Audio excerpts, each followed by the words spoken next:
welcome back again, and this is Maggie Reese. And I'm John McManamy. And we're coming to you live from outside the shack today. Outside, and I need my cup of coffee, Maggie. You got to excuse me. Yeah, me too. Cheers.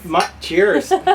Yeah, this will get my neurons working. I'm a nerdy brain science kind of guy, and I call this my neurocognitive starter. That's awesome right there, right? I mean, total nerd stuff going on right there. But right, and I'm just bursting to give people nerd answers today, Maggie. I know. Let's like dive into all this.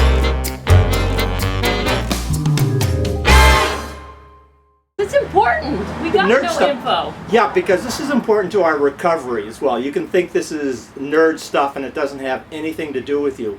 But if we know about nerd stuff, we can start directing our recovery accordingly. So I hope to highlight some of this in this video we're going to do for you Definitely. today. Let's dive right in. Okay, so Maggie, I've got my nerd jar. That's awesome. Yeah, so why don't we just open the nerd jar and you just pull out random. Okay, I'm pulling one out. Okay. I don't even know what this means, but I'm going to read it. Okay. It says genes, proteins, cells, circuits. Okay. Hey. You know, you're at least up to a 4th grade reading level, and I would say even higher. Yeah. I'm like, I got nothing on this one. We're going to leave it to the expert. Okay. Now, I've attended a lot of mental health conferences where they had seminars with really smart people. Mm-hmm. And the brain scientists from the NIMH, they would have these great PowerPoints because brain scientists would have to dumb it down for the psychiatrists in the audience. Right. Okay. Wow. Oh, yeah. Man. So if they could dumb it down from the psychiatrist, I could almost understand it myself. Wow. So on their PowerPoint slides, what they would have is, genes, proteins, cells, circuits, and systems and behavior. So how do we get from the gene to the behavior? And this would direct how they studied stuff. Right, that makes sense. Yeah. So during the early, late 1990s and early 2000s, they were directing their research. All 6 steps automatically presuppose the environment as part of the equation. So all this stuff into how the brain is organized, from genes to cell circuits, blah, blah, blah, it presupposes how we react to the environment. So our brains or our genes are basically setting the scene for how we react to whatever life happens to throw our way. Right. So it's not like our genes dictate, okay, you've got a depression gene or you've got 3 bipolar genes. It's not going to dictate, okay, you're automatically going to have depression and bipolar. Right. It says, basically the genes say, okay, it raises your vulnerability, your probability of succumbing to a bipolar or a depression. Yeah, I was always wondering about that. Yeah. Yeah, I think one brain scientist said, it's not about inevitability. He had another word, not inevitability, it's like a predisposition. Right, okay. So. And then can you actually have this gene but go about your life and never have an episode? If it's not triggered? If it's not triggered, yeah. You might never happen. And I have another slip in the jar that will explain that. But basically, the short answer is if you have, say, a set of identical twins, right? It's about a 50-50 chance that one twin will be, say, if he's bipolar, one twin's bipolar. That's about a 50-50 chance that the other twin will have bipolar too. But it's also a 50-50 chance it'll never happen. Wow. So the gene doesn't explain everything. It's the gene interacting with the environment. That other twin can have a different set of experience. Right. So if they put the twins in different classrooms, it's like putting the same seeds in different soils. And one plant may grow this, and it's still the same genes. Yes. If you put them in the exact same soil, they're going to grow like that. So I think that's my short answer for that. Yeah, that makes sense. definitely. Okay, it does. Yeah, it totally does. Well, wait, just have one more. One more sip on that one. And it will totally make sense. Yeah. Okay, should we try another? Yeah, let's try another one from the jar. Okay. Definitely. Yeah. All right, let's throw. Oh, it's this fun one being out. a nerd, Maggie. I can't even pronounce this. You cool kids miss out on all the fun. I mean, it says 5HHTLPR, and then it says polymorphism. Did I say that right? Yeah,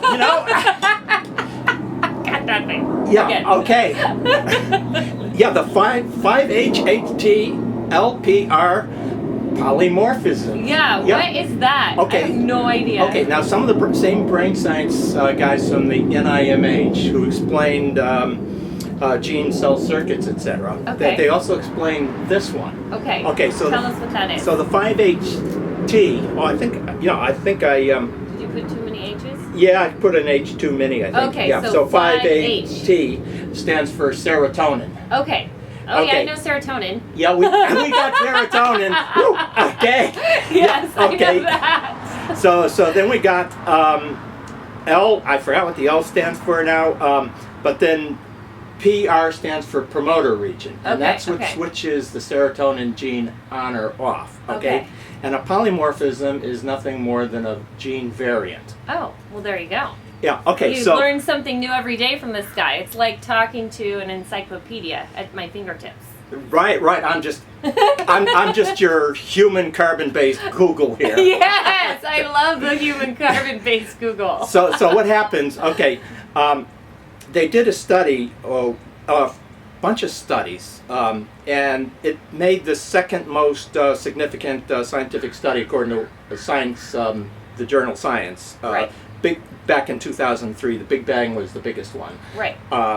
But there's a Big Bang inside our heads. They found that people with a certain variation of this, they're more susceptible to stress. Wow. Okay, so if you've had trauma in your life or bad things are going on in your life, Right. you're going to react in a negative way if you have the short version of the promoter region to this gene that regulates serotonin. Right. So not as much serotonin is circulating around. We get stressful. And then we can't handle it? Is that what We you're saying? can't handle it. And Ah. also, okay, so we got the genes. Frustrating. Okay, so that's the gene side of it. Okay. But it gets to the system circuit level where you got Okay. the limbic system and the amygdala, Okay. which is all about fear and fight or flight or Yes. stuff. And this gets super sensitized. We get overwhelmed. We experience bad reactions. We react in a negative way, and Yeah. often this will lead to depression. They found a study Oh. where people who had this kind of stress, they suffered significantly more depression That than was me. than the people with the long version of this gene. Right. And it comes out in all sorts of other negative behaviors like anxiety or, Yes. or drug abuse. Where like for me going off to college, I mean I had this wonderful life until then. Like Yes. because there was no stress at home. I Right. had this awesome mom and dad and great food. So the and genes great, may never have switched yeah, on everything in the first was place. so good. And then I go off to University of Idaho on a full ride scholarship and am in a sorority and all the stressors of that Yeah. kick in, and maybe the normal kid they'd be stressed, but for me you're saying this was like it turned it on and then boom, I hit right into that massive Yeah, depression. and it may not have been this particular gene, but it could be another set of genes. Got it.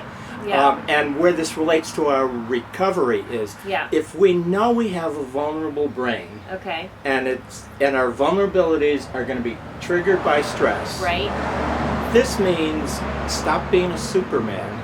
Yeah. Like stop thinking, Yeah. you're going to take a road trip and and do 10 speaking engagements in 12 days and think you're Which you and I have done. we've done that stuff, and So lame. I almost I think I said in another video I almost had an episode in Las Vegas airport, Right.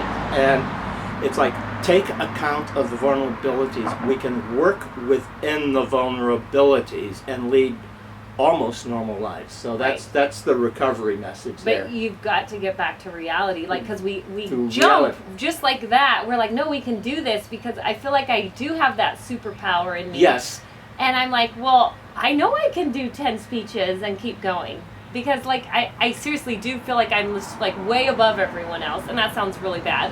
But I'm just saying, in my brain, that's what's going on up here, that I'm like, I am a superpower, and I can go. But I destroy myself. I made the adjustments. Okay, that year it was a crazy year. I moved from the East Coast to California. Yeah. I was doing all these speaking engagements. I was going to all these conferences. I just cut a lot of that right out. And then how did you feel once you? It was better. I got to recover. Balance. I went through because of my move and personal stuff. I had a whole bunch of stress-related crises, financial, personal, relationships-wise, moving-wise. I mean, these are major stressors. Plus, I had the book coming out, my first book.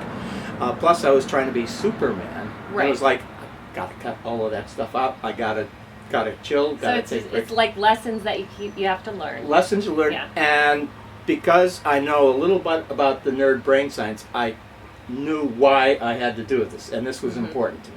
Yeah. It wasn't a personal weakness that I couldn't be a Superman. Yeah. It's like we both have a lot of skills, and all of you out there, you've got a lot of skills. You've actually got a lot of superpowers. Yeah. But we have to find the right superpowers, not try to go into the wrong superpowers just to try to prove that we can function with the rest of the society. That's bull crap. It is so true, and I keep getting myself into this trouble, but I'm learning, and I know John's always learning. We're always learning. We're always learning, but don't listen. Well, listen to me, but don't do what I do. Yeah. No. Well, thanks guys for listening in today, and we want to show our books real quick. We've got a couple books here.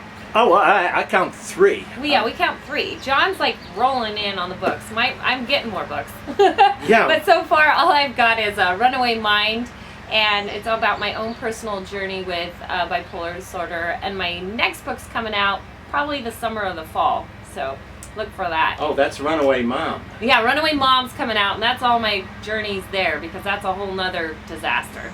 But good. Yeah. Okay, this is the first book I did. This came out in 2006, and this has some of a chapter or 2 on some of the nerd stuff. Yeah. Okay, and this is my book that came out recently, not just Up and Down. It's about mood. It's the Bipolar Expert series. And later in the series, I will have a whole book devoted to this nerd stuff. That's awesome. Yeah, I look forward to reading that as well. Well, thank you guys for listening to all our questions today, and look at our YouTube channel and all our things on the screen, and subscribe to us as well. Thank you. Okay, that's a wrap. That's a wrap. Woo. All right, awesome.